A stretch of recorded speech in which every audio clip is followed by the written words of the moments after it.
Shoutout sa mga solid nating ka-teammate na sila Anthony Lucky Alon, Malyari Mascareñas, and Romeo Conchada. Hinebra rookie Paul Garcia, nasaan na nga ba? Welcome to PBA Mike Malonzo, pinapirma na. Kaya naman saan nga bang team ito? So yan nga ang dapat nyong mga malaman. Tara't atin ang talakayin agad yan. Matatandaang naglabas na ng official final lineup ang Barangay Ginebra for 2024-2025 PBA Commissioner's Cup. Marami ang nakapansin, bakit wala sa lineup etong si Paul Garcia. Kung natatandaan nyo, si Paul Garcia ay ang 34th overall pick ng 49th season sa PBA Rookie Draft ng Barangay Ginebra San Miguel. Si Paul Garcia ay unang nagpamalas ng laro sa Ginebra sa isang out-of-town tune-up game kontra dito sa powerhouse team sa Taiwan na New Taipei Kings, na kung saan ay kumamada nga siya rito ng 7 points, 3 rebounds and 5 assists, na kung saan ay parang pinakita niya nga talaga rito na deserve niya talaga ang maayos na kontrata. Kita mo sa laro niya na buo talaga ang loob kahit crucial, hindi kabado at talaga namang hindi sinasayang yung mga pagkakataon dahil alam na niya na minsan lang ito.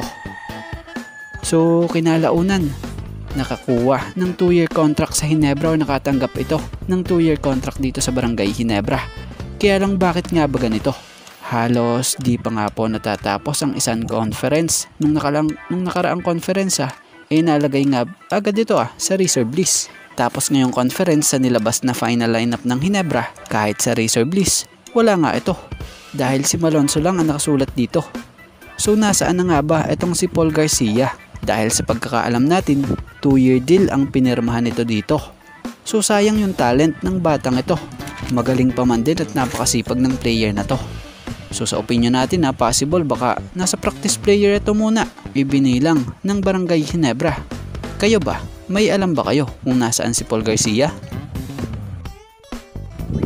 Mike Malonzo, ang isa sa pinakabagong player ngayon na maglalaro sa PBA para sa team ng Reno Shine Elasto Painters. Batay sa report, Mike Malonzo in, Mark Borboran out. So hindi na nga po nirenyo pa ng Reno Shine ang kontrata nitong si Borboran para sa Ross. Bagkos, ang nilagay nga po ng Reno Shine sa lineup ay itong kanilang rookie na si Mike Malonzo. So rookie forward nga po ang player na to. Batay nga sa assistant coach team manager ng Ross na dating PBA player na si Jaire Abanez. Kaya kinuha ng Reno Shine Elasto Painters si Mike Malonzo. Na-impress nga raw po ang Ross coaching staff raw din umano dito nung nakita ito sa draft combine noon.